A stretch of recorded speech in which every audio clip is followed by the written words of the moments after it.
For the talk today, we will be discussing the managing weight and health. I have a feeling that most of you are here because of the speakers that we have today. You are probably the patients, the friends, families. How many of you are here and you don't know the speakers? You are here because of the topic. Show of hands. You as well, is it? How many of you are here for Dr. Renu? Okay. And Dr. Madhu? Johan? Nice. What about Alvin? Supporters. Nice. Okay, so before I call them onto the stage, I would like to just do some housekeeping rules. If you have your phones with you, you definitely have your phones with you. Please put it on silent. I'm not going to ask you to turn it off because it's ridiculous. So just put it on silent. During the discussion, because there will be a lot of discussion going on the stage, people talking on the stage, maybe avoid talking off the stage so that we don't distract the fellow panelists as well as the people who are here to actually listen to the discussion. And then if you want to order something, we will have, what's your name? Imran. So we have Imran at the back of the hall, the room. He will be standby there to actually take any orders. If you want to have more coffee, more tea, or any kind of drinks that you want, you can actually order from him during the session. It's okay. You can actually bring food and drinks into this room. So now, I am going to invite our panelists onto the stage to join me today, and I will start with, I'm just going through the list and see who I want to be on my right side. Okay, so I would like to invite Alvin Neto. Alvin is a fitness coach, a young man, very good looking. I'm not sure whether he's married or not. You can ask him later if you're interested. You can see here. Then now I would like to invite Mr. Johan Sopi. Mr. Johan is a keto coach. He will be able to share with us today his own personal experience losing weight, as well as the keto program that he's currently doing. And then I would like to invite Dr. Madhu. Dr. Madhu is the founder of Teddy Mobile Clinic. I know we will be discussing about the weight management today and the health management today, but I think I will take a minute or two for Dr. Madhu to share a little bit about Teddy Mobile Clinic later, if you don't mind. Yeah. And now, last but definitely not least, a fellow female panelist, I would like to invite Dr. Renu Rajan. She is the bariatric surgeon and obesity specialist. All right. Do you want to bring your water or something? Do you want some water first? Okay, so Imran, David, thank you. Alright, so we don't have much time now. It's about 5:15, 5:20, and we need to stop by 7 because the Joke Factory has another program at night, so they need to turn around for the next program. They actually have stand-up comedy. They have it every day, including tonight. So you can actually stay behind after this session ended to join that stand-up comedy session. Okay, now. I'm gonna start on a light mode. I would like our panelists today just to share a little bit about themselves. I'm gonna give them 1 minute. I'm very strict when it comes to timing. Okay, so I'm just gonna give you 1 minute each to share a little bit about yourself. It can be some personal things, it can be about your professional work. Just 1 minute, then only we are going to jump into the discussion. Maybe we can start with Dr. Madhu. Hello, testing. Hello, hi, I'm Dr. Madhu, also known as, in Malaysia they call me the teddy bear doctor, okay, for some reasons. And so I have my own clinic in Cheras, and I also run a free clinic for the underprivileged community in Malaysia. Other than that, nothing much. Thanks. That's all, huh? Married? Not married? Single and happy. Alright. We got it. Okay. Now, if we can have Johan to introduce yourself.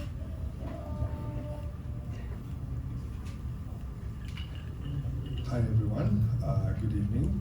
Assalamualaikum. My name is Johan Sopi. I was trained as an accountant. I was an auditor, and everybody used to hate me. But since I became a keto coach, not anymore. I have a background in stockbroking research, a management consultancy. I am married with 2 children, and I used to be, if you can just all put your fingers like this, and find 6 inches. About where is 6 inches? Yes, I used to be size 40, now I'm size 34. 110 kg. That's all. Congratulations. Please take note that the question about married, not married was just a joke. But yes, thank you for letting us know as well, because I don't want you to take it so seriously that this FEMx wants to know that you're married or not. Now, if we can have Alvin to introduce yourself. Hi, my name is Alvin Eto. I'm a personal trainer and I run a private training studio in Kajang, Selangor. At the same time, I also run an online academy with the aim to simplify fitness for Malaysian. Alright, so our mission is to inspire 1 million Malaysians to move more and lead a healthier lifestyle. Alright, that's me lah. Okay. Now you can have Dr. Renu. So, hello, thank you for coming. My name is Renu and I'm a consultant upper gastrointestinal and bariatric surgeon. What that means is basically I'm a subspecialist. So after general surgery, we further study to become a subspecialist, like a brain surgeon, heart surgeon, right? So you have an upper GI, which means I deal with organs like the esophagus, the stomach, and the small intestine. So you can think of cancer related to these organs, we operate on them, reflux diseases, motility problems with these 3 organs, and also bariatric surgery. So today we're talking about obesity, so I'll be probably discussing on the bariatrics aspect, which is the obesity part. Thank you, Dr. Renu. So let's straight away hit the topic. Now, I want to ask Johan first, because he's sitting on my right. So Johan, you mentioned just now briefly outside, you told me a little bit briefly about your own experience and how you got into keto. Now, if you can briefly explain to us, what is this keto diet? I know, I'm very sure most of us in this room have heard of the word keto. I mean, whether you understand what it is or whether you don't understand what keto is all about, you have heard of that, the word keto. So if you can briefly explain about what keto diet is, and maybe if you can also share the difference between men and women, if there is any difference, if they are to do keto diet. Okay. Men and women are physically different. No, I'm just joking. In summary, the ketogenic diet is about not consuming any sugar,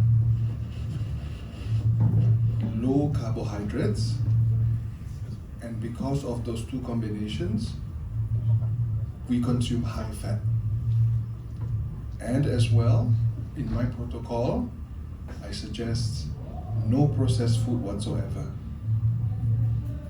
So that's the 4 pillars of my protocol that I developed.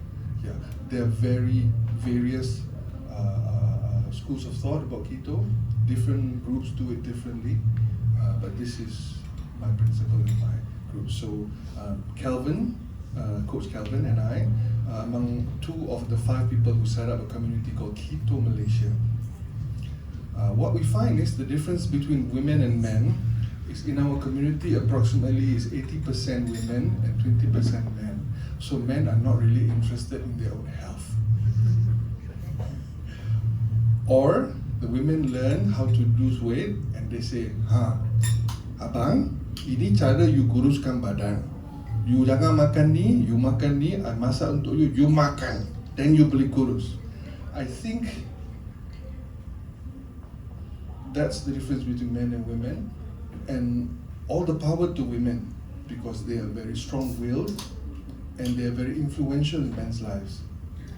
What about the diet? Is there like men can eat something else and women cannot eat something else? Is there a difference? The general principle of the ketogenic diet is sugar, carbs, processed food, and then fat. So it's the same, men and women. It's generally roughly about the same, except women have special times of the month, men don't. Right. And there could be a variation. Women could be pregnant or breastfeeding, men don't. So, like for example, I have a potential client who said, "Hey, I just gave birth. I want to go on the ketogenic diet." I said, "Look, are you breastfeeding? If you are, then my personal opinion is breastfeed your child first, and then later lose your weight, because we know how to do it and we can teach you how to do it." Priority, right? Yes, and it's up to the individual. There's no forcing going on, and if you want to quit eating sugar, we can show you how. It's tough, but if you're ready, you're ready. All right. Thank you, Johan. Now, Alvin, he mentioned about keto diet. You are a fitness coach, right? So you train your clients to work out the right way in order for them to actually achieve their desired weights. Is that correct? Yeah. Okay, so you have your own programs, you have your own regime to actually achieve that. If you can share with us today, if those people, those clients who come to you have actually shared with you that, okay, this workout is not doing well, I've been doing this with you for a long time, it's not working, I feel like I'm going to try dieting. So maybe they even mentioned about keto diet. So if you can share your experience actually training these clients of yours, and also if you can share about the difference between doing the regime, the workout regime, the training and all that versus dieting. This might sound a bit controversial. Please don't be afraid of each other because we are trying to benefit the audience. So yes, please. I think that's a great question. Now, coming in terms of training and working out, we must be clear what's the purpose of it. When we train, when we work out, the main purpose shouldn't be fat loss. The main purpose should be injury prevention, coming out of rehab, strengthening your muscles. Fat loss comes from mainly the nutrition part of it. So as a trainer, I'm like, okay, when we train for that few hours a week, we focus on the training part. At the side, we advise in terms of nutrition. Now, I believe most of us looking the goal of fat loss, right? So fat loss come about mainly from a calorie deficit. So where we eat lesser calories than what our body burns, and over time, that's how our body burns and lose fat. Now, in terms of diet-wise, I always will let client to decide what kind of diet they want to be. But generally, everyone knows how to eat healthy. Less goreng stuff, more healthy, more vegetables, protein, and everyone should lose weight with a calorie deficit. Now, ketogenic comes in, if let's say a client comes in, Alvin, I want to try ketogenic. Alright, I will say, sure, these are the principle of ketogenic diet that you need to know. High fat, very low carbs.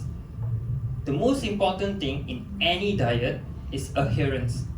Is it sustainable now to this client's lifestyle? Ketogenic diet is very difficult in Malaysia, knowing that all our food are so high in carbs.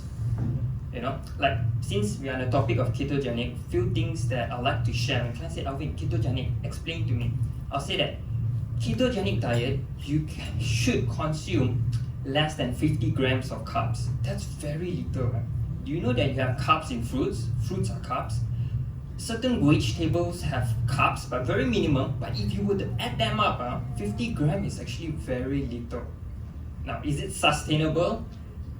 100% of my clients not sustainable more than 3 months. They will try, maybe a few weeks. They feel like, But after that, they find that lifestyle and everything is very, very difficult to maintain ketogenic diet. Alright, thank you, Alvin. So we are slowly getting warm up. Now, Dr. Renu, so we talk about keto diet. We talk about working out and training, right, to achieve their desired weight. Now, if you can, Dr. Renu here is I know she's a star. You are fully aware of who she is. She's a bariatric surgeon and obesity specialist, and I don't think so this term bariatric is actually commonly known. She will actually, if you may, Dr. Renu, if you can briefly explain what is a bariatric surgery is and how it works to help shed the weight. If you can share, we can start with that first. Then I'll go into the second question because I have a lot of questions for you. Alright, so bariatric surgery comes from the word baros, which means obesity. Okay, so it's instead of using the word obesity surgery, we would say bariatric surgery. Another term that you would commonly see now associated with this surgery is metabolic surgery, because we're trying to tell people that look, it's not cosmetic, it's therapeutic. Cosmetic would be liposuction. Okay, people always get confused between liposuction and bariatric surgery. If you see bariatric, you'll be like, geriatric, pediatric, what is this bariatric? Right? It's very confusing. So it's therapeutic weight loss surgery, not cosmetic surgery. Okay? How that works is there are about over 26 types of procedure, but in Malaysia, the three most common is the gastric balloon, which is done endoscopically. For those of you who've had an endoscopy procedure, you're sleeping, the doctor just puts in a endoscopy like a camera into your tummy to see whether you've got ulcers or any patients who's suspicious of having cancer, we can diagnose that. So the same method is used to insert a balloon. It's almost the size of a baby's head. 500 mils of water is inflated into it, so this balloon just sits in your tummy. It prevents you from eating too much. If you eat too much, you're going to vomit out. Okay, so it's like a space occupying thing there. It's not permanent, it's temporary. After 10 months to 12 months, you have to remove it. So the problem with that is it doesn't change the way you eat, except for the fact that it prevents you from eating too much.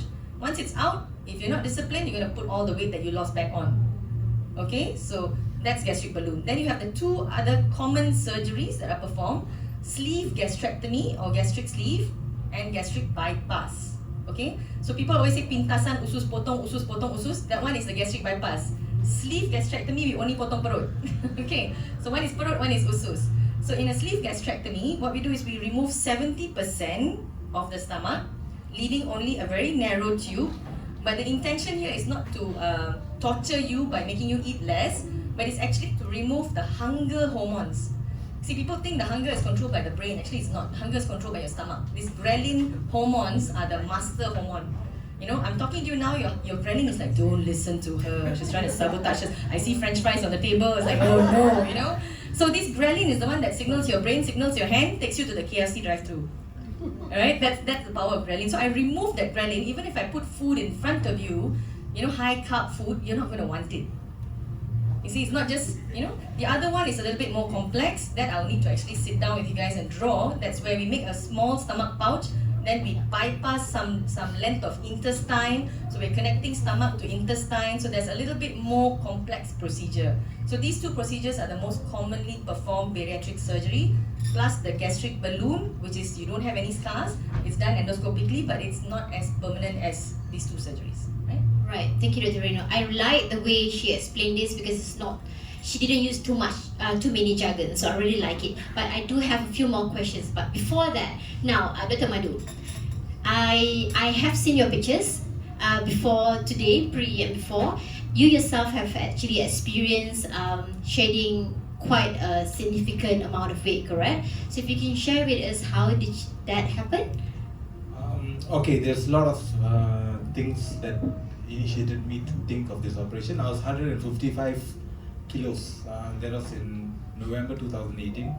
Actually, before I met Dr. Renu, there were 3 episodes which really wanted me to do operations. 2 of the episodes I fainted. I was just in a lift. One of my friends was in the lift with me.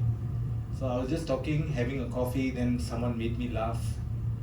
And I laughed and I fainted. And next minute I realized, imagine how are they going to carry me? There are 5 of them trying to carry 150 kilo weight. So, but it just lasted me about 10 to 15 seconds and I got up and I was alright. Then that time I tried to hide it. I didn't tell any of my family members about this. But the second time it happened was in front of my own sister. I was talking, I laughed and I fainted on the chair. So she went and told everyone about it. That was the second episode. And the third episode was when I went for one of Mr. Harit's show, and I had to walk 4 floors up. So after walking 4 floors, I had I was breathless, I had a panic attack, my lips all turned blue, and I really thought I was going to die until Dr. Jasmine actually came and treated me. Then I was quite alright. So Dr. Renu, who's also a classmate of mine since standard 1, she had always told me about the surgery, and that's when I thought, okay, I have to do something, otherwise I might not be able to help others who I need. So that is what initiated me thinking that okay, I have to do this operation. But she gave this lot of steps and said that before your operation, 2 weeks before, you are supposed to diet and you are supposed to. But being a doctor, you are a terrible patient. And she doesn't know about this, but I didn't follow any of the things.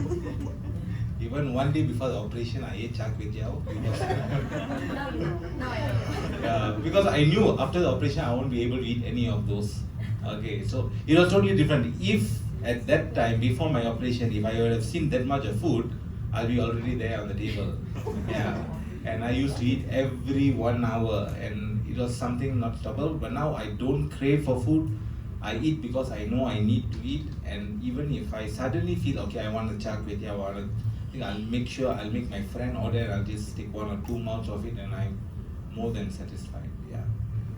Okay, I want to ask something because you said something that triggered another question to Dr. Reno, but so you hold that thought because I'll come back to you. Dr. Reno, we are talking about all this weight, shedding weights and all that. I want to know, and I think the audience also want to know, if the surgery can actually help other diseases, like the diseases that like obesity-related diabetes, infertility, been trying to conceive but cannot conceive because overweight, or sleep apnea or other kind of diseases. Is it true that the surgery can actually help those people? Yeah. So one of Malaysia's biggest health problem is actually diabetes. Over 20+% of our population, that's 1 in 5 of our population is actually diabetes. It's just that most Malaysians are in denial. They're like, doctor suspect, or even got suspect. The blood test is in front of you, you're either diabetic or no. If one GP tells you you're diabetic, you're like, go to another GP. Second GP, or you're useless. Third GP, Malaysians will shock till one GP tells them, okay lah, auntie, we just suspect. Until you hear the word suspect, you're not happy, you keep jumping. So that's the kind of thing that happens here, okay? So 80% of this diabetes type 2 is associated with obesity. If you lose weight in whichever method that you choose, let it be diet or exercise, type 2 diabetes has a high chance of being reversed or going into remission. Imagine like 80 to 90% chance, That means if you're on insulin, you can get rid of insulin. Have you ever heard of a treatment like that? Normally patients on insulin, once you start, that's it. The insulin dose keeps going up, right? It's just a matter of time. But with surgery, whichever method of weight loss you choose, it can be reversed. The difference is, can that weight loss be sustained? You don't want to lose like 20 kilos and then after 10 months pack on back 22 kilos, extra 2 kilos for hamper, kind of thing. So the difference is that if you're disciplined, you can maintain. Maybe not so, or you have other medical problems preventing you from going into diet or exercise, then weight loss surgery is the thing for you. Infertility is another thing that we don't talk about. Okay, there are over 50 diseases. That's why I say it's not cosmetic, it's life-saving, life-changing surgery. Just now what Dr. Madhu was talking about, the fainting. Most of the time in Malaysia, when someone faints, like, tak ada gula, jom bawa pergi kedai kway teow. Right? They always associate fainting with hypoglycemia. What he had is actually obstructive sleep apnea, not enough oxygen to the brain. So he gets stressed a bit, he collapses. Okay, a lot of patients who are on the heavier weight side even have micro sleep while they're driving. A lot of my patients have that. Lead into accident, 3-4 times. So they can just pass away because of this, And when they pass away because of this, in Malaysia we say, oh, God loves the so and so, That's why it went early. Right? We shouldn't be like that. Infertility, just one more disease just to touch on. PCOS, polycystic ovarian syndrome. So many ladies in Malaysia are suffering from this. Number one, it's underdiagnosed. Even if you know about it, it's like a taboo to even talk about, right? Masalah kesuburan in Malaysia is like, oh, let's not talk about it, right? So PCOS is related to obesity. Okay, obesity gives you those cysts in the ovary, which leads to infertility. And obesity leads to PCOS. PCOS also leads to obesity. It's like a cycle. So those with PCOS may find it a little bit more harder to shed the weight. And that's what happened. Women in Malaysia now marrying later, they are heavier, they have PCOS, they are 39 and they still don't have a baby. Something like that, So with surgery, these things can be reversed. A lot of our patients actually get pregnant. Some of our patients even have twins without IUI or IVF. Of course, it's not magic. They have to come for follow-up. Nutrition is so important, right? Exercise. So it's not just surgery. It's actually complementary of a whole lot of lifestyle changing plans that have to come into play. Right, so it's not cosmetic, it's life-saving. So please remember that. Now, you mentioned about fertility. That brings me to the next question. I want to ask Alvin, I want to ask Johan. Now for Alvin, if you can share some of the workout regime that are safe for pregnant ladies who are also having overweight problem. Then after that, if Johan can share about keto diet, the not sure what you call program, a regime that are safe for pregnant ladies also. We can start with Alvin first. I guess in in terms of exercise and training wise, any movement is better than none. So movements here we are talking in terms of intensity. If you look at light intensity, brisk walk, a slow jog, 5 km walk, these are all light intensity. The more you move, the more calories you burn that will help you in your weight loss. You engage a little bit of muscle. I think the main issue here is we Malaysians very, very sedentary. Like one tips I tell to all my clients that walk in here the next day, they have to go buy a step counter, a step tracker, just to see how many steps you take in a day, and you'll be surprised. 3,000, 4,000, very, very little. The average, the recommendation is 10,000 steps a day. And Malaysians, especially if you work in an office job, 3,000-4,000, we burn about average 80 to 100 calories per 1,000 steps. So imagine if you walk 5,000 and compare to someone who walks 10,000, that's 5,000 difference in steps. That's about 400 calories just by walking. I'm not talking about exercising, walking. So how long does it take to actually walk 10,000 steps roughly? Brisk walk, assuming that in terms of distance, about 7-8 kilometers.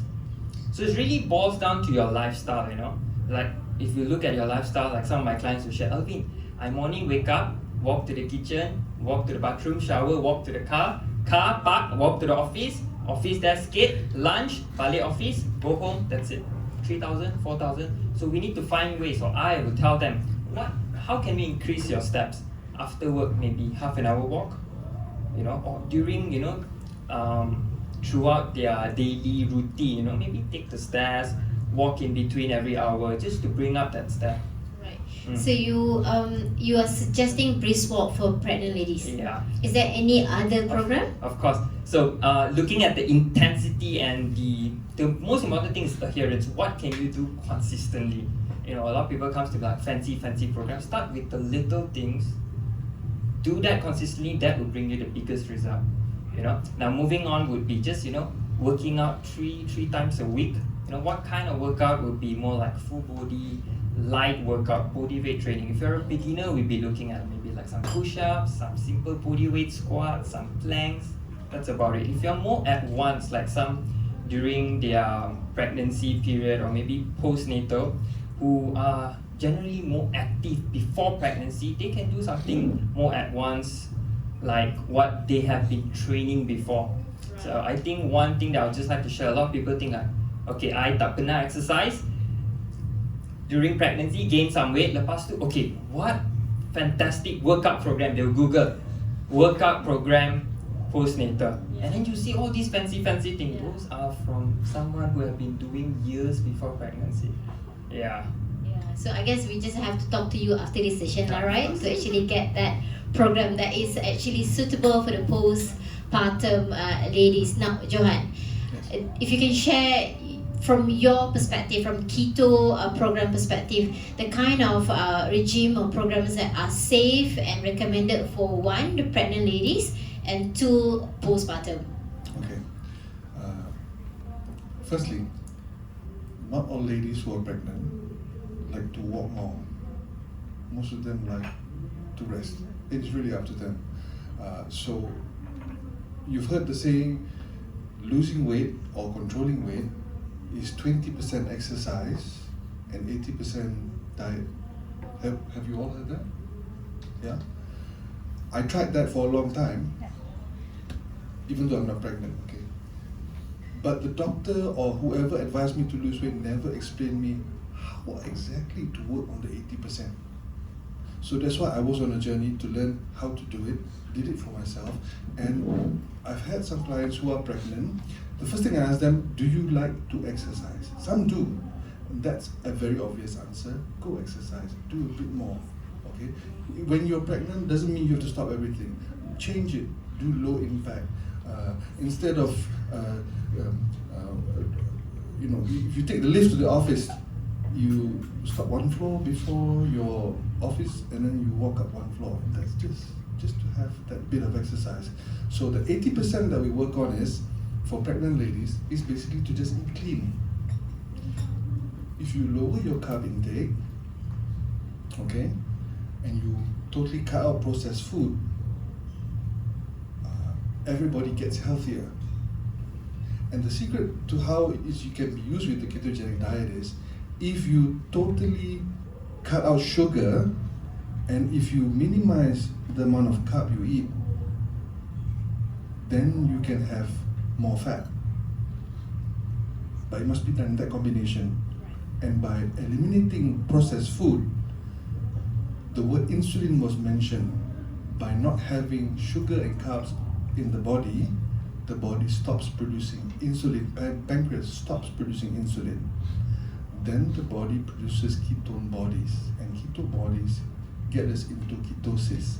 And that is fat burning without strenuous exercise. And in the long run, it's like overhauling the engine. It's cleaning the engine with clean eating that causes the body to be more efficient. Most of us, when we were teenagers, we were very, very not fat. We could eat a lot. Once in my life, I had 4.5 Big Macs in one sitting. Because that was the first time McDonald's ever came to Malaysia. My grandfather said, you can have as many as you want. And my third Big Mac, my mom was already, and my dad said, stop at the fourth one. But it would not stick. Why? How can we reverse it back? We never overhaul our engine. And I feel with clean eating and the ketogenic diet, I can reverse the metabolic issues that we're having as we get older. And by virtue of that, women who are pregnant just lower their carb intake and have as much protein as they normally have. Don't have processed food. Don't have sugar. No processed sugar. If you really want sugar, have natural sugars like fruits. Then maintain a healthy. All right. Postpartum I didn't touch, sorry. You want to touch a little bit about postpartum? It's okay. The principles are the same. It's the Just eat same. clean. All right. And Okay. exercise, please. If you enjoy it, go do it. So we have to remember these 4 pillars. I forgot already. But yes. So now, Dr. Madhu, you shared about your experience. It was both scary and also inspiring. You know what you faced pre-surgery and now the outcome that you achieved post-surgery. Now, if you can share with us the reaction that your family members, your friends, your patients at the clinic had when they saw you post-surgery, when you actually managed to achieve this current weight that you have. And if you also can share if any of them have approached you so that they can actually emulate or do the same thing that you did. My parents were actually very skeptical of the surgery because they want you to do it. They didn't know about bariatric surgery, so they always think you have to do it the right way. That is dieting and exercise. So that's what they always advise.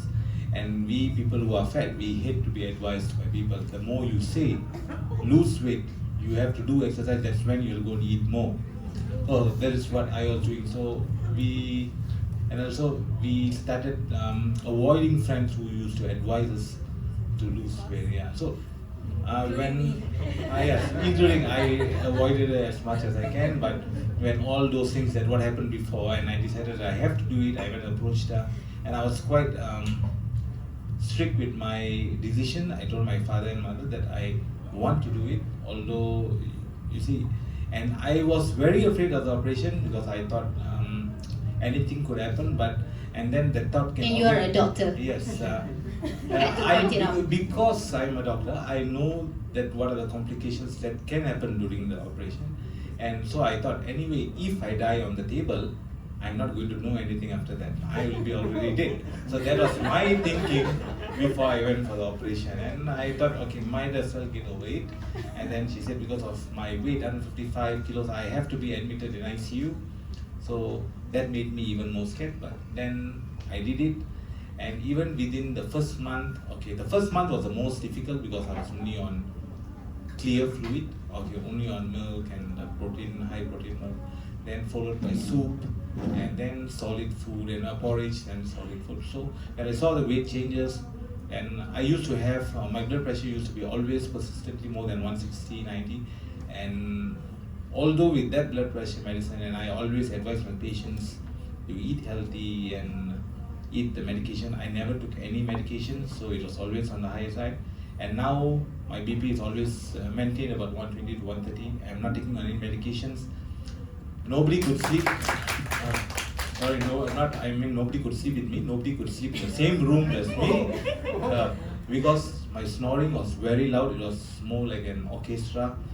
Everybody in the house, even the other rooms, could hear me snoring, and so even that has stopped. I don't snore anymore, and what else can I say? Yeah, I don't faint anymore. Okay, there was some times when I was driving, when I have a prolonged cough, I know I'm going to faint, and it'll suddenly, like, I'll zone out for about 5 to 6 seconds, then get back to myself and start driving. So I know it's very dangerous, but I never told this to any of my family members, otherwise they wouldn't have allowed me to drive. So all these things has changed.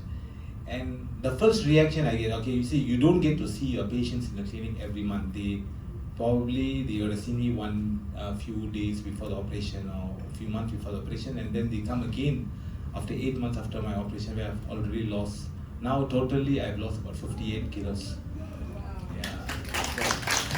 So when they see me, the first reaction is, you know, Malaysians, we love to talk. Even when you're fat, they say, oh, Dr. Banyak Gamola and all this. When you're lost weight, they think, oh, doctor, you got cancer.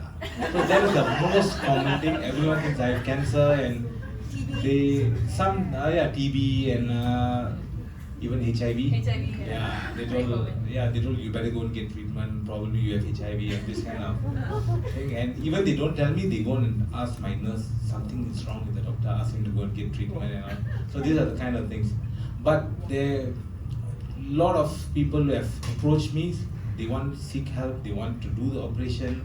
Okay, but the only thing, when you tell them about the whole process, they get inspired to do the operation. But one of the biggest problems was the cost. Okay, most of them, when you say the cost at a private hospital where I did it, see, even me being as a doctor, I felt the pinch when you have to fork out 32 to 36,000 ringgit for the operation, which is quite expensive. Not everyone can afford it. And I'm not ashamed to say my father paid most of the treatment. I have hardly any money in my bank at that time. Yeah, so it's very taxing, it's not difficult. So I'm not sure, and I just keep to know there are some other hospitals that do provide this operation for much cheaper cost. But the thing is, it depends on the severity. Like for me, I needed to do it there and then, so I have to go to a private hospital. Okay, it may be expensive at the start, but I know at the long run, I save a lot of money by stealing my friend's food, so I don't pay for my food. And yeah, so, but if you can wait, then you can go to a government hospital also, but your waiting list is much longer, so you shouldn't be complaining about that. Yeah, so it's quite pricey, but at the same time, I just this is disclaimer that I would like to give. Is not actually Dr. Madu. Dr. Madu, the reason why maybe he didn't have that money in the account and needed the father to pay is because he is this saint and angel who's been providing medical care for the homeless, for the needy, under the Teddy Mobile Clinic. So if this is also something that a call to action that I would like to ask from all of us, if you do want to contribute, you know, maybe you can talk to him later on that, okay? Yeah, and on that note, can I just add just one very short point? Yeah. So Madhu, I know him from the age of 6. Okay, in fact, when he approached me, the first answer I said was, I told him about bariatrics, but when he came knocking on my clinic door, I said, no, go and try something else because we are friends. It might affect our friendship. You know, you're not going to listen to me, plus you're a doctor, you'll micromanage and things like that. So he actually did go away for a year, right? Almost 10 months to a year, tried different methods, and then he came back and I said, if you're going to do this, I'm going to speak to your parents because this guy is one of the most selfless person I know. The reason he didn't have enough money to pay, like Jan said, is because he spends every penny he has. He's got his own clinic, but every penny he makes is, it goes to the needy, the poor. He does this without fail every week. Bariatric surgery was the first decision Some may say, selfish, but I don't think so. It's still selfless to me. First decision he made for himself. The first time he thought of himself. I'm getting goosebumps just saying it. Yeah, I am also getting goosebumps. This kind of thing, I know we're talking about weight management and all that, but we also like to instill this kind of value in all of us, right? The things that actually a doctor, a medical doctor does to actually give back to the community and pay it forward. Well done, Dr. Madu. Please talk to him after this session because I'm very sure we all can do a lot more if we join forces and all that. Now, Dr. Reno, who is eligible for this surgery? Okay, so who means we do from age of, once you finish Form 5 lah, okay? We let you finish your exams all first. So from the age of 18 to, we try not to cross 65 unless you're very fit. 68, which I have operated on, but beyond 70, we say never mind lah, maybe try other methods because there's an increased general anesthesia risk. Sebab tak boleh bios paruh, this one must bios penuh, okay? I'm going to cut your stomach. You cannot be like, hey, can you give local lah? Cannot, you have to sleep, okay? So then the anesthesia risk increases as you age. So we try to keep it below 70 as much as possible. Now, in terms of weight, always patients ask me, doctor, what is the weight cutoff? We don't go by weight, we go by body mass index, BMI. Weight over height squared. It's very easy to calculate. Just go online, type BMI calculator, and sometimes it's in the American conversion system. Then you can choose the metrics one, the SI unit. Put your kilograms there, put your centimeters in terms of height, and it will calculate the BMI for you. Of course, it is not applicable if you're a military commando. Okay, that's more of muscle. Okay, if you're worried you have excess weight, then BMI is applicable. So which BMI category? Now, Mat Saleh, BMI 30 only considered obese, because they're tall. But for Asians, 27.5 BMI, not weight, is obese class 1. Why? Because we are shorter and we have tummy, this perut je, They say hands and legs like lollipop, very thin, very skinny, but the tummy prosperous after marriage, we're very happy, wife taking care. We've got all kinds of excuses we make up for that tummy, right? So 27.5 to 32.4 is class 1. 32.5 to 37.4, class 2. 37.5 and above, class 3. Madhu, you class 3 already, right? Cross already. 4 or 5. So there's no class 4, class 5. Someone who's 300 kilos, someone who's 155 with his height, same class. Why? Because some patients will say, oh, I'm 300, so that person is 300, I'm only 155, I'm safer. No, once you're class 3, you're already high risk case. So who can do this? In a nutshell, class 2 and above, which is 32.5 and above. If we're going to do it in a class 1, it has to be very serious diabetes. That means mother, father both got diabetes. At a young age, you already got diabetes. You're on insulin. The organ damage, kidney is going to come anytime. So then the endocrinologist will say, Renu, we've tried everything. We've escalated the medical therapy. He's young. He doesn't want to be dependent on insulin anymore. Plus, we've maximized the dosage.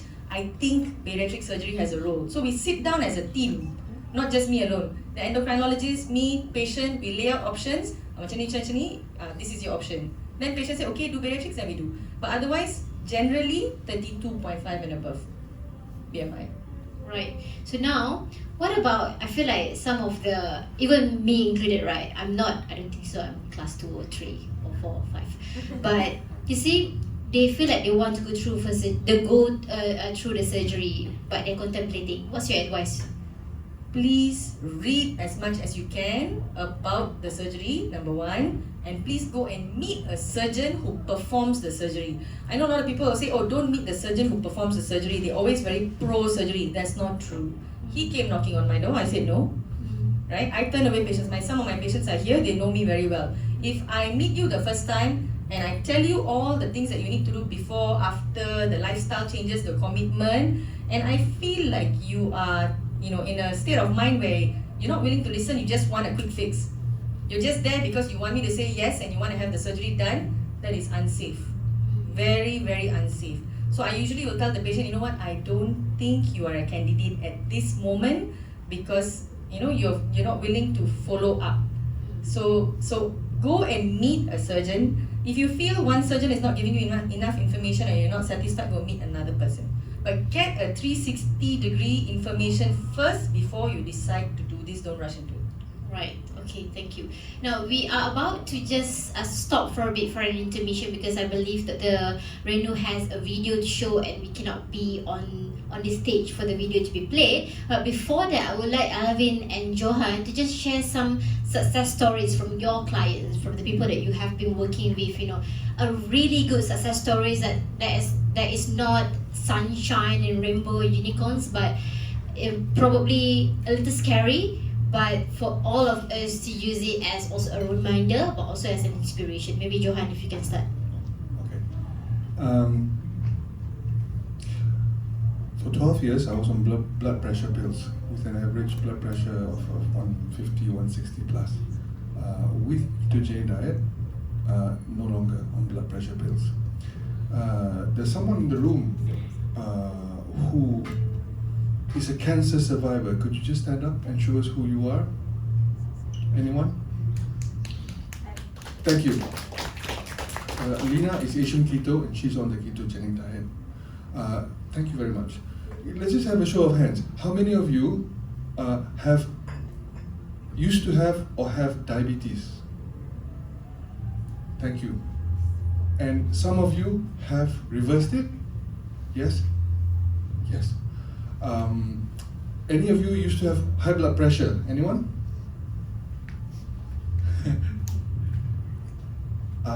Any of you used to have major skin problems, eczema, anything? Let's just do it quickly, okay? Any of you used to have difficulty climbing stairs?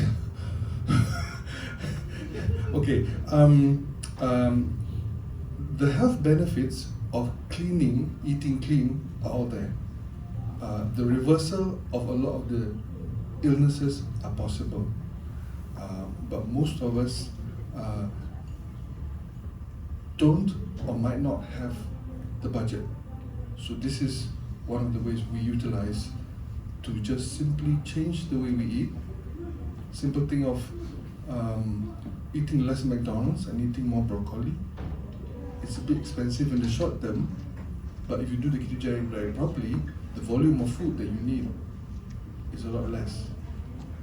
There's a stage that we call keto adapted. Most people who are truly keto adapted fast 16 hours a day very easily.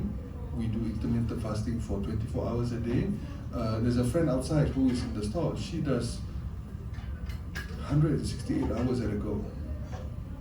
And it doesn't make sense. When I first saw it, like, what? Why would you torture yourself like that? But if you do clean yourself properly, the desire to eat is not there. I've been looking at that dish. Sorry. The whole time I've been here,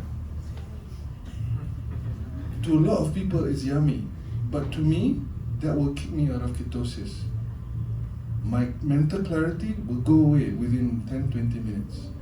My desire for more carbs will be triggered, because by totally stopping carbs and sugar, ghrelin is not produced, I think, in my body. I have no way to test it, but because that desire is not there, I feel very clear, I feel free. When I see cake, I'm like, cake. I see ice cream. We see Coke. I used to drink a bottle a day. But it's black water now. To me, that is the most, I'm a cheapskate. I love to save costs. And when I fast for 5 days... It works well for you, lah. If I will fast for 5 days, I can save 5 days. So spending money on food and be as clear as day and go for meetings and go on and go for traveling, go on a flight and don't have to eat the airline food. Wow. Wow. So that's your story, Johan's story. Now, Alvin, if you can share with us some of maybe your own story or your client's stories, some success stories that we can use as an inspiration or reminder. I guess that one thing that I want to share in terms of all the transformation that I witnessed in clients, one common characteristic is discipline. Just like Dr. Renu touched on just now. Whether is it after operation or coming into something, the most important thing is discipline in doing something. Like a lot of people come to me and the biggest transformation when they lose a lot of weight, they transform their life, it's just doing the little things. I think I have to emphasize them, doing the little things consistently. Dr. Renu says something very, very important is that even after the operation, you have to willing to want to make changes into your lifestyle, the habits, and that's what's going to sustain you. So when it comes to like training and just changing without the operation, you want to lose weight, you come to a trainer to lose weight, the most important thing is the discipline. So that's something that we must take note of and just continue on along the journey. Right, okay. Thank you so much. We are going to stop for an intermission. Actually, I'm just going to break my rule a little bit. Maybe, do you have any questions? Maybe we can open it for questions first, and then we can stop, then we can network, and during this networking you get to ask more questions if you are shy to ask now, or if you want a proper consultancy and all that. But of course, before that, Dr. Renu has something to show, which actually, unfortunately, we need to move away from the stage because the screen is behind us. So yes, any questions from the floor? Yes, the lady in front, if you can state your name and then you can ask the question. Hang on, do we have another mic? No more, yeah? This is the cordless one. Actually, take this one. Hi, my name is Rahayu. I would like to ask Cik Johan. I think in the earlier discussion you did mention about when they do the keto program, our body will stop produce insulins, right? And go into this stage. So what happened? It means that our pancreas is not used to react to any sugar because it doesn't produce insulin, right? Yes, theoretically. What happened if after few years a person subscribe to this keto program and suddenly they take sugars, and is it means that the pancreas dah tak boleh produce insulin because it cannot recognize, oh, this is not sugar? Appreciate your comment. I have a secret. I started the strict ketogenic diet on October 2017. I stopped the strict ketogenic diet in August 2018 because I had a major accident. It was a cycling accident. I took the opportunity because when I researched how do you heal bone, how do you maybe the consumption of carbs is important. So I took it as an opportunity to learn. So I switched to this thing called a cyclical ketogenic diet. Okay?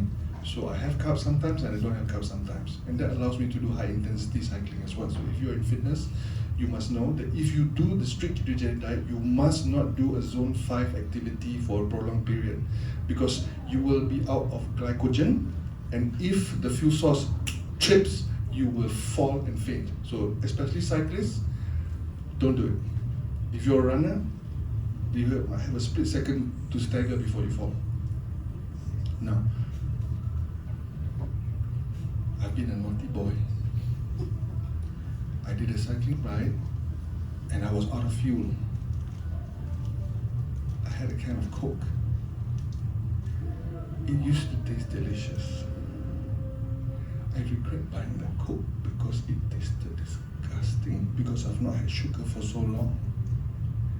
It's taken me a year to train myself to consume sugar. And I now can consume sugar because I took it as an opportunity to learn. At that time, when I did the cycling, it took me approximately 2 days to get back into ketosis. With high intensity cycling that I did last weekend, I cycled 250 kilometers to Nilai and back. It took me approximately 2.5 hours to get back into ketosis after I had a can of Coke. So yes, the pancreas still works like normal, but it was an engine that was switched off for a certain period of time. So if the pancreas is an engine and I switched it off for approximately 2 years, I switched it back on, it's working fine. It's my taste buds that says sugar. But now, if I need to like it again, I will like sugar. But I use it only for when I do a long ride and there's no other source of food or sugar. I've trained myself to consume sugar again. In the keto community, that's bad. We don't train people to do that because very few people get to the stage of being keto adapted. Most people who get keto adapted think they're keto adapted, but if you have any hunger or any cravings, sorry, you're not keto adapted. True keto adaptation is like Coach Calvin. You can put chocolate in front of him, you can put ice cream in front of him, anything in front of him. He'll say, no, I'm not eating today. I want to be you. So, yes, it works. Don't worry. But the thing we should worry about is, for most of us, until 2017, I had never switched off my insulin production engine for my whole life. And that engine is exhausted. And that's what we call insulin resistant. And the body cannot work to an extent that one day I'll be pre-diabetic. And that's diabetes type 2. The body no longer can break down sugar into the insulin doesn't work. And later we have to inject the insulin. We just need to give the engine a rest. Thank you. Thank you. Does our doctors still want to add to that question? Is there anything you would like to add, or Alvin yourself? You? Your face? I think I agree in large part with him, but just maybe it doesn't see in keto. If correct me if I'm wrong, in keto diet, what you focus on is good carbs. Minimal, if you have to, but small amount. That carb spoon is not bad carbs, not like chocolates and stuff, right? Good. I mean, yeah, good carbs, right?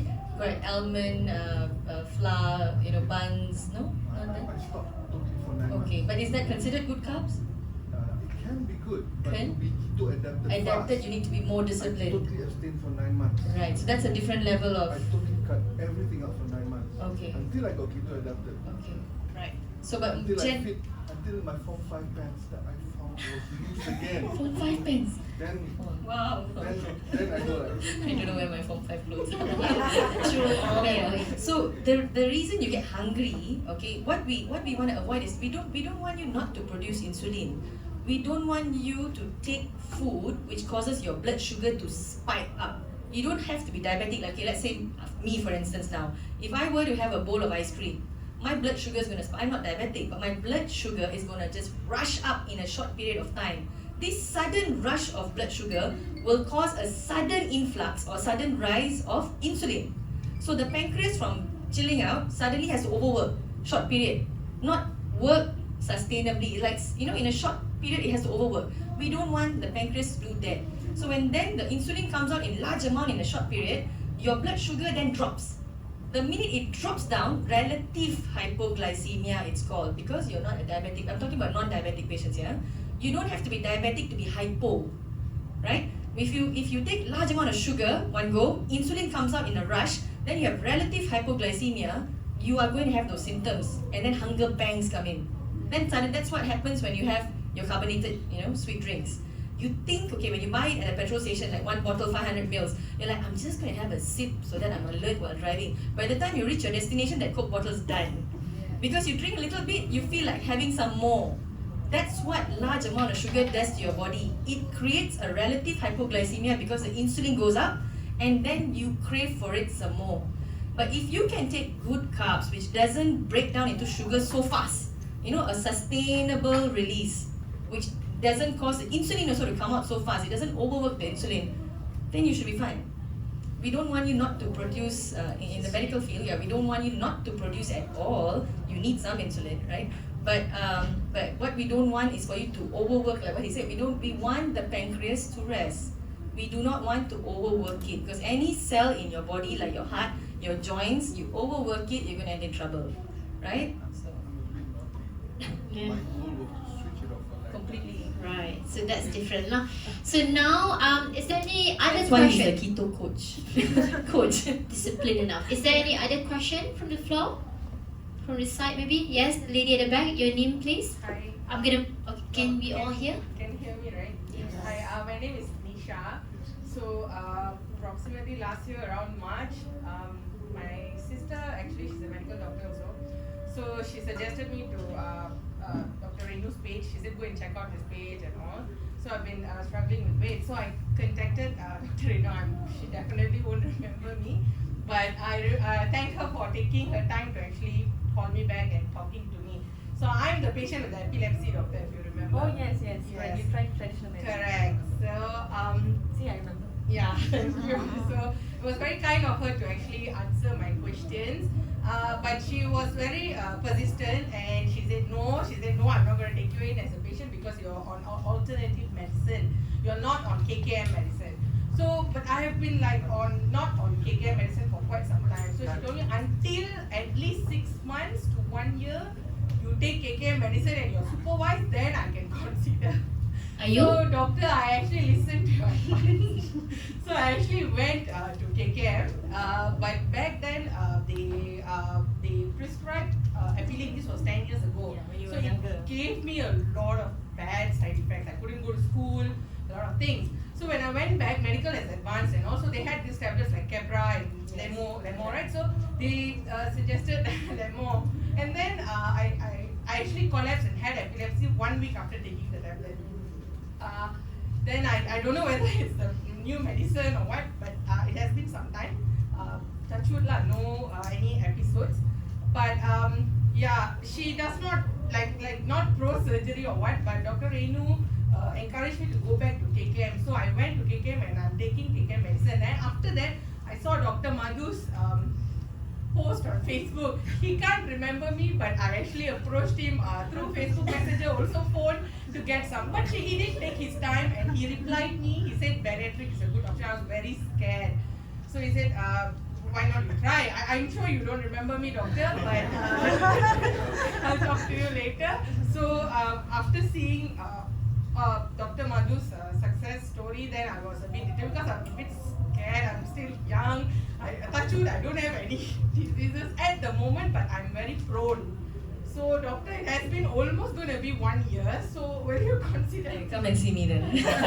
So just Good job with the yeah. pinch. Congratulations, and thank you for listening. Yeah. So my She worry. even scolded me. She said, your family got doctor. I'm sure you never listened to them. She scolded me. She haven't met me, but she said, no, you go to KKM, and I actually went, doctor.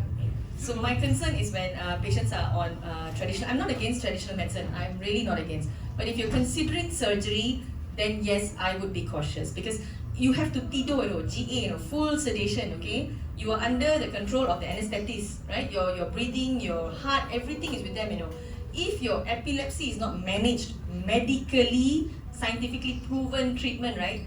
Then it puts you at a very, very high. What if you get epilepsy while we're operating halfway? You're jerking away while I have instruments in you. It could potentially lead to organ injury, right? So we don't want that to happen. So it has to be monitored treatment, not necessarily KKM. If you have insurance and you're covered and you're in a private hospital, but by a medically certified doctor and modern medicine. It has to be that. And we would prefer if you're 6 months epilepsy free, at least minimum. So that means we know this is well-controlled epilepsy. Then we will talk to the patient and we'll say just like what we spoke to. But Madhu, you didn't go to ICU. Did you go to ICU for swab? Yeah, we keep patients who are high risk in ICU for observation. For observation only. That means just you're alert, you're awake. You were awake, right? You're awake. Yeah, it's just that we're keeping them so that the nurse can see you. Just in your case also, we will probably most likely have an ICU backup for you, just in case she has an epilepsy attack. Epilepsy attacks can happen due to stress, and surgery is a physical stress. Right? She may not look stressed in the face, but it's a physical stress. You're putting your cells under stress. So that is why we would want all these things done. So hats off to you for taking that advice and doing what's needed. I'm very proud of you. What's your name again? Nisha. So Nisha, I'm actually very proud of you and very inspired with your determination to contact Dr. Renu, Dr. Madhu, and all that. It's actually well done. That means you're really trying your best to take care of yourself. That's actually the main priority in today's life, right? Do we have another question? We can take one more question. The lady on the left. Oh, all ladies. What happened to the man? Okay. Your name, please? My name is Rina. I'm just curious, I've had a couple of people who've done the gastric bypass and all that. But is there a support group in KL or in Malaysia to help them with the mental issues after? So I left, very good question. Actually, I left Malaysia end of 2014, 2015 because I wasn't happy with how a lot of things were done around bariatrics. You see, it's not about chopping and then letting go. Yeah. It is not about that. We're not butchers, okay? Correct. We're not butchers. I mean, if you're going to change the way someone eats and you're going to cause rapid weight loss in 6 months, especially the weight loss is zoop like this, sleeve or bypass, okay? Bypass even more sometimes initially, but at 3 years both the procedures are the same, right? So if you're going to cause that, imagine the daging glebe that's going to happen. And you don't tell a patient these things, you need to exercise, you need to wear compression garment, they are going to have body image issues and depression. Suicidal thoughts can creep in. And then nutrition, you don't tell them that, look, our suku separuh is half plate protein, then quarter is veggie and good carbs with fat, okay? So it's a little bit different. And when we tell patients you need to take 60 grams protein, and these are new concepts to them. It's not very high protein, it's relatively more. 60 grams is actually nothing. It's what all of us eat every day. But when you tell a bariatric patient, you need to be more protein, first thing that comes to a Malaysian mind, I won't get kidney damage. You're not taking protein like a bodybuilder, okay? You're only taking the bare minimum to maintain your hair so hair loss doesn't happen, your nails don't fall off. So there are definitely things that need to be monitored. If you do not tell the patient pre-operatively, you are putting the patient at risk post-operatively.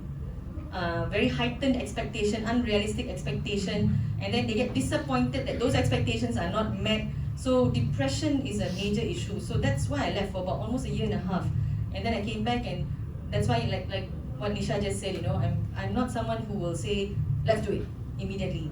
I will say this is what you need to do, and if you cannot understand that, then I really would not recommend bariatrics, or I would give you some time, and then you come back after a year, you tell me you've exhausted all these things, and now you understand why I say you need to come back for follow-up, then I'll do it.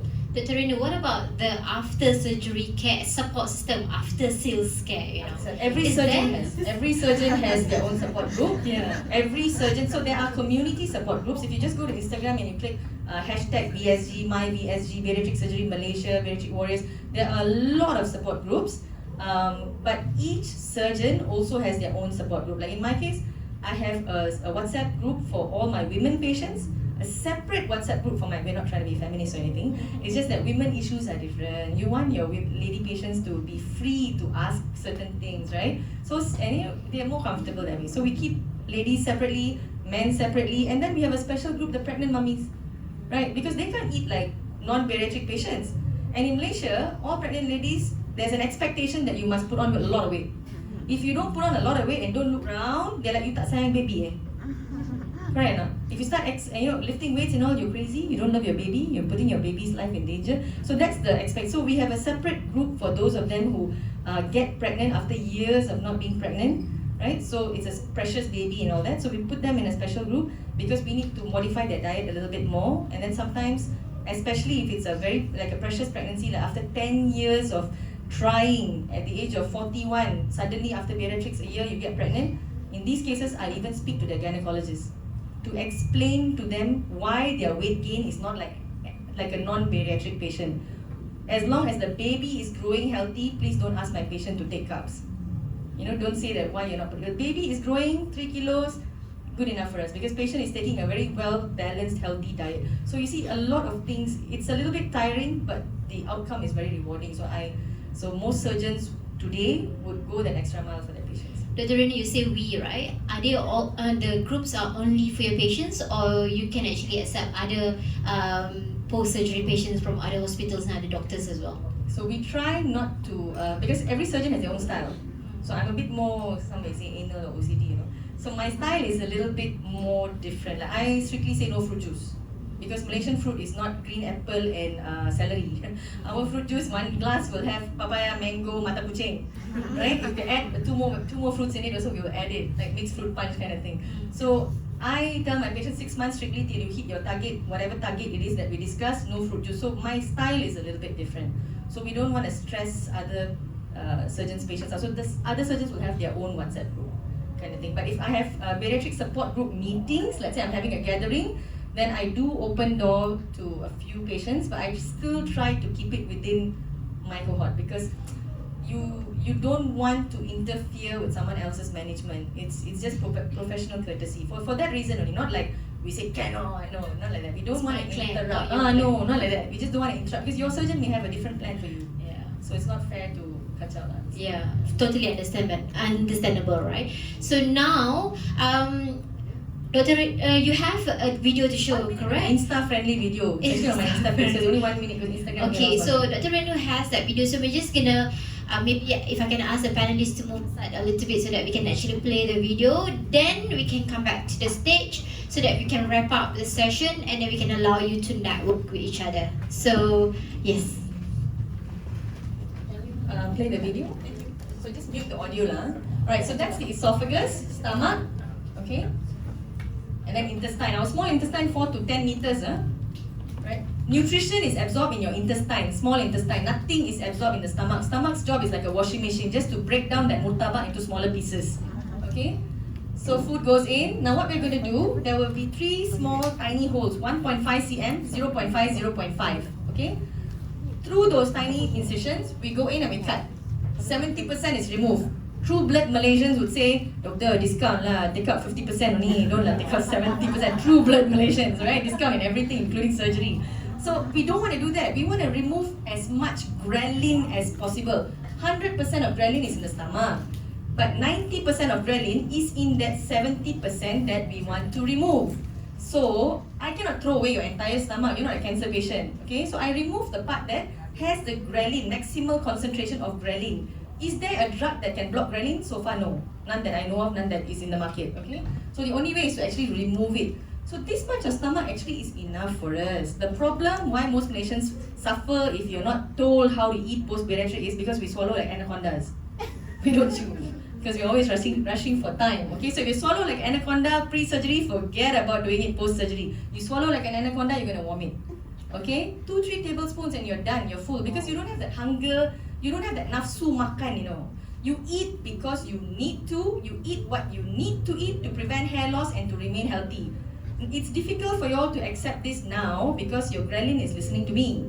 And ghrelin is a very, very smart hormone, okay? So, but post-surgery, you can ask Madhu, one thing I love about this guy, he's so honest. That's why if you come and see me, you might get scared about bariatrics, but like I said, I'm a very honest surgeon. I want to give you realistic expectation. You read his post, you'll also get scared because 1 year post-op, he still doesn't feel like eating rice. He hates rice. Listen to a Malaysian saying he hates rice.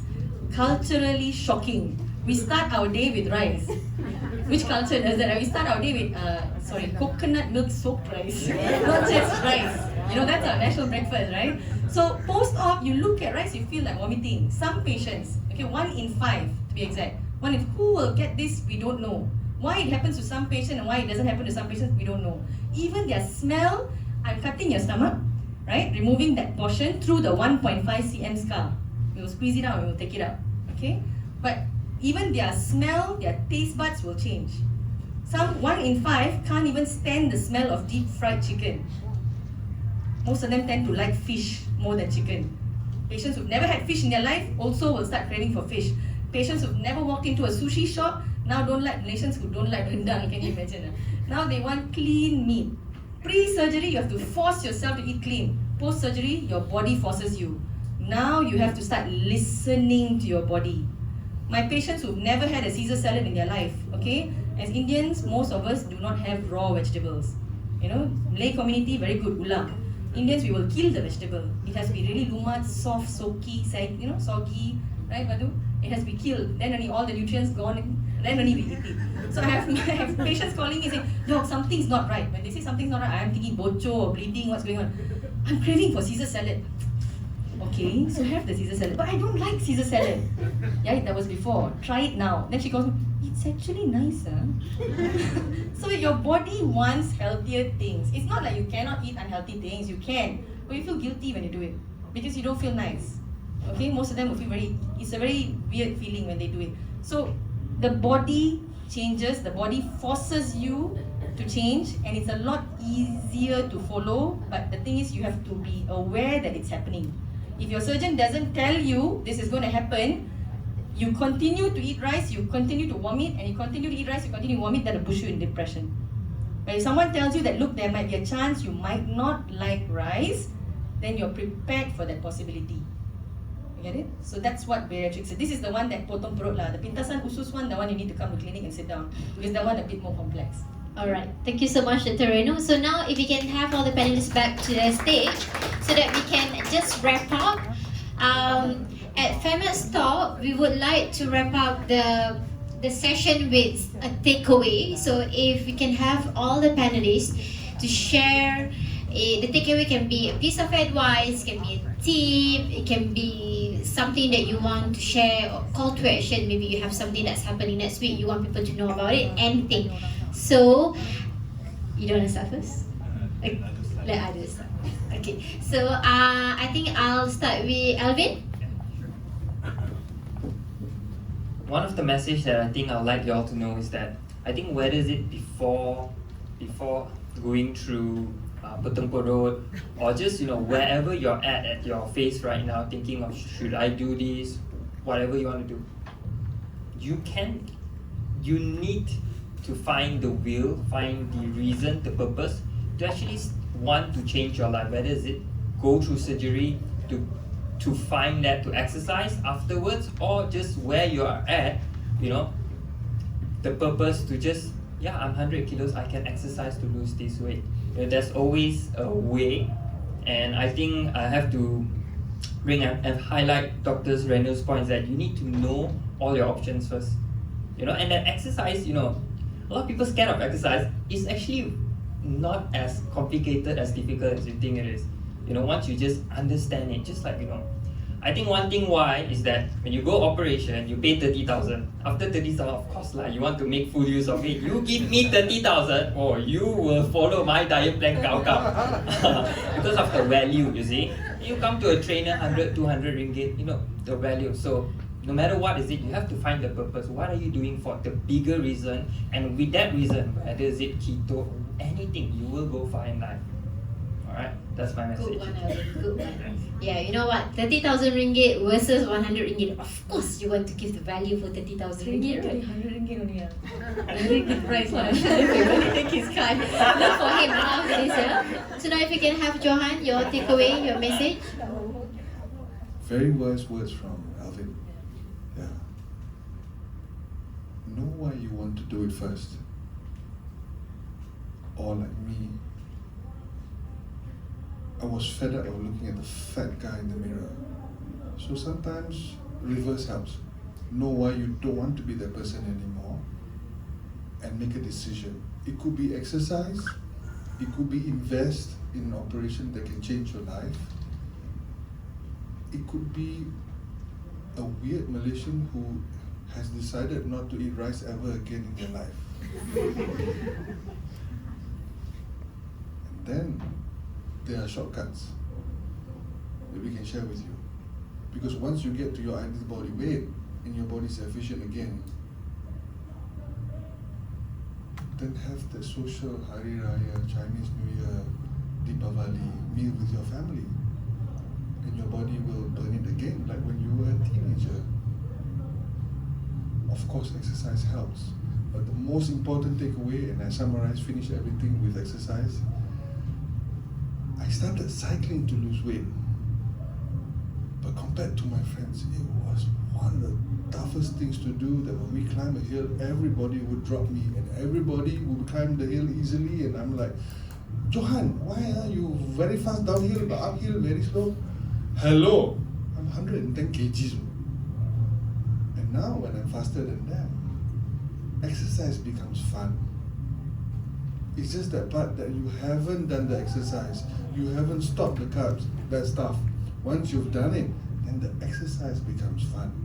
Then you see rice like, alamak, my family also eat rice with them. Okay lah, I eat one meal a bit lah. And I don't want it because I feel bloated. I feel like sleepy. I feel lethargic. Then it's done. Get back into it. Start with your resolve again and do it. And that's the way forward with everything we do. That's all from me. Okay, so find your why. Like for you, maybe for you, what Johan said is, once you have actually sort of lost some weight, then the exercise becomes fun, so it's easier. Now, Dr. Madhu, if you can share your message, your takeaway with the audience today. My message. I may would have lost weight, but I still feel I'm the fat person I was before, so I talk on behalf of all my fat friends and everything. We fat people, we do have feelings too. So, I still think body shaming is something very commonly seen now. We tend to people, we have feelings. See, every fat person, in their mind, they do want to be thin. They do want to have six packs or want to be able to climb up stairs and everything, but we have tried. Definitely, they would have not told you, but they are trying. They would have tried to lose weight. They would have tried this kind of diet, but it doesn't work for them.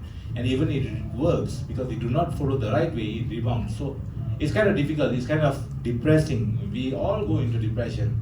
And imagine every day being pressured by parents, every day being pressured by friends. Hey, lose weight, like, or they call me. You see, I was called a cow. I was called an elephant. I was called. It's so many names that's kind of depressing. But it has to come to a point, because most of them don't know the other methods. They probably, you can just suggest to them in a right way, in a right manner, for them to know that there is something called a keto diet where you can approach this person and get proper treatment, or you can go undergo a bariatric surgery, which is also an option. Most people don't know. So what I would like to say is, don't body shame. Fat people has feelings, has more feelings. They are more nicer people. And it's just that our heart is big. Here. We totally. I understand that, because I've given birth 3 times and I was fat all the time. So, Dr. Renu, your takeaway, your message for the With audience. your permission, since we've heard 30,000 being mentioned many times today, I want to scare you all. Money should never be an issue when you guys want to live healthy. Okay, Malaysia is an awesome. Can I just a few sentences Yes. about their access to healthcare, how Sure. they can do it cheaper. That would be good. Yes. Okay, right. Okay. So Malaysia is an awesome country, right? All of us have options. You want to be healthy, you make that decision, get the right information. So for government servants, government hospital will be the best option because you got GL kerajaan. You may have to fork out some amount first, depending on which GH you're going to, but then that also the doctor will be able to help you claim balik guna JPA. That's your right as a government, your privilege as a government servant, okay? Provided that year we got enough budget to pay balik, okay? Kalau economic crisis, different story, they will hold. Okay, number 2, if you're not a government servant, you can still go to a government hospital. It is still, like what Dr. Madhu said, a lot cheaper, right? But please bear in mind, in a government hospital, emphasis or priority is to the really urgent cases like cancer. I'm an upper GI surgeon. Let's say, for example, next Tuesday I've got a bariatric case already planned, waiting last 10 months. 10 months waiting list, waiting 10 months. Finally, patient masuk what? 2 days before admission. Next week, we're going to have operation already. Suddenly, one burst cancer come. Middle of the night, the night before his surgery, requires an ICU bed. We block one ICU bed for him, but ICU beds in government hospital are very precious, right? Now, dilemma, who does the upper GI surgeon choose to operate on? The cancer that just burst, the patient's life is, life-threatening emergency, or do I go in for an electively planned surgery because he's waited 10 months? Surely the priority is for the cancer patient who's battling for his life. So the ICU bed goes to him. The bariatric case gets cancelled. And when it gets cancelled, and it doesn't get cancelled a week, it gets cancelled to the next available slot, which may be 10 months from there. Okay, so that part we need to understand. Like what Madhu said, don't be quick to judge. Nobody cancels cases for fun in a government hospital. It is always done based on the urgent cases, the cases that take priority. Okay, so that's all I request. Don't judge them for it. Because I also work in a university hospital and we do 70% of the country's bariatrics, so our waiting list is long. Okay, now then the other option is private hospital. Private hospital, there are some hospitals where you need to pay the full amount. It can range from 28,000 all the way up to 40K. Okay, depending on which hospital you're going to, what's the package. Some may not include the test, some is a whole package and everything. On average, you're looking at 30, 32, right? If you need ICU, it may go higher. Okay, maybe 33 kind of thing lah. The ones that are 40, there are a few hospitals that can hit that price. So go scout around, find out. Some hospitals require you to pay cash the full amount or credit card. Some hospitals have EPF facilities. EPF facilities is where you pay 5,000 ringgit security deposit, like you're going to a hotel. Okay, then you show your penyata account 2. Of course, you must have obesity-related diseases, not cosmetic. Okay, penyata account 2 has enough. Let's say the doctor says the cost is 32. Penyata account 2 got 32K. The hospital say, okay, admit, pay 5,000 only, admit. Day 5 of hospital stay, you get discharged. 1 week later, go and submit to EPF. EPF will pay the hospital directly. It doesn't go through you. It's called direct transfer. Hospital gets the money, they return your 5,000 deposit. So it's no longer pay and claim. Okay, insurance doesn't cover bariatrics. You're going to use insurance, be a bit careful because the insurance company might consider it fraud. So you come to me and say, please doctor, can you write something else and then use insurance? I won't do it. Because if I'm blacklisted, I cannot help my cancer patients. And they're very kesian, okay? right? You blacklisted because upper GI surgeons in the country, there are only 25 of us. 25 upper GI surgeons in a country of 32 million people. Which So- hospitals have the surgeons? The bariatric ones? Yeah. Okay, so bariatric can be done by general Government hospitals. Government. So general surgeons can do, upper GI surgeons can do also. At the moment, the hospitals, the GH hospitals, I may be wrong because I'm not sure what's the updated list. We used to have Penang. I think Penang don't have at the moment. Okay, and then Ipoh is there. Ipoh or Taiping. I think Ipoh has left, so Taiping probably is still there. You can find out. Okay, so Perak is between Ipoh or Taiping. And then Selangor, we have GHKL, and then we also have UKM. So UKM is not GH, remember it's a university hospital. So if you're not a government servant, slightly pricier, but both are there options. UMMC, University Malaya Medical Centre, is a third hospital that also has. Down south, you have, we used to have Seremban. I'm not sure if we still have Seremban GH. JB is another place you could check out. But the JB, the surgeon who's there also is loaded with cancer cases because they just started their services. So priority, because JB didn't have an upper GI surgeon for a long time. So now we have, priority is always to cancer first, but I'm sure they're also doing some bariatric cases, so it's good to find out. Sarawak has an upper GI surgeon there, good to find out also Hospital Umum Sarawak, but I'm not sure if bariatric is being done. Sabah, so far only private hospitals. Right. Okay, now your message and your takeaway. Okay, so my message is, like all the panelists said, number one, let's talk about obesity. Let's not keep saying, "Ayah, rangka besar." There's no such thing as big bones. There is no such thing. All of us, our bones are the same, either a bit long or short. That's it. No wide bones. Okay, no wide bones. So there's no rangka besar. Okay. So if someone is struggling with weight and they come up to you and say, "Hey, I feel like this," don't say, "Hey, tak apalah, aku okay je." Don't say that. Say, "Oh, really? Is it really affecting you? Okay, come, let's go find out." So when someone is, because normally the patients who are on the bigger side, they are like what Madhu said, they're the jokers. They hide behind that smile, behind that laughter. Kesian, you know, right? So if they're coming to you and asking for help, don't push them away. Don't make their problem sound not a problem. It is a problem, okay? So take them, help them, and now you know options. So there are many options. Bariatric surgery is not an easy way out. If you ever hear anybody saying that again, please pass them to me or tell them what I said. It is not an easy way out. A lot of sacrifices has to be made. Madhu is super honest. You have to read his post. You know, he infuses humor with pure honesty. You either love it or hate it, but that is the truth of it. Your taste buds, your smell will change. You need to exercise. So there's a lot of it's a lifelong commitment.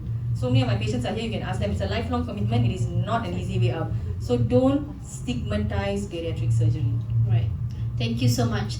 So now we have come to the end of our session today. We still have time. The Joke Factory is going to be here. They have a show tonight. Do stay and find out how to get the tickets for tonight's show.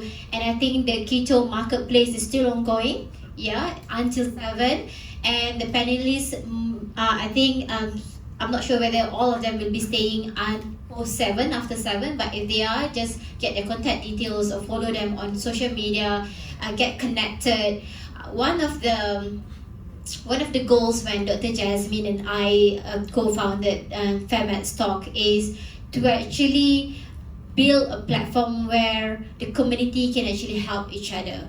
So of course it started from the it was supposed to be female oriented. So the talks, the topics, the discussions that we wanted to discuss and bring onto the platform was actually female oriented. And then we decided female is the anchor of the community. So we wanted to also bring the community into our discussion. This is the reason why we wanted to talk about the weight problem among our community. And now that we have known each other, we have met each other, during the networking, please go and talk to someone that you don't know. Please don't only hang out with the people that you know, because the people you already know, right? You can always talk to that person today, next week or tomorrow. So go and introduce yourself to other people, do a little bit of networking. Go ahead and talk to the panelists and ask questions that you didn't get to ask. And with that, I would like to thank the panelists again for saying yes to be part of today's session. Dr. Madhu, thank you so much for sharing your story. Johan, for your story as well as your experience and best practices. Alvin as well, he's very quiet, but he has all these things that he wanted to share with all of us. And of course, Dr. Reno. With that, on behalf of the Joke Factory as our official venue partner and my co-founder and partner, Dr. Jasmine Lim, we would like to thank you and Happy Chinese New Year. Oh, maybe we can do a group photo first.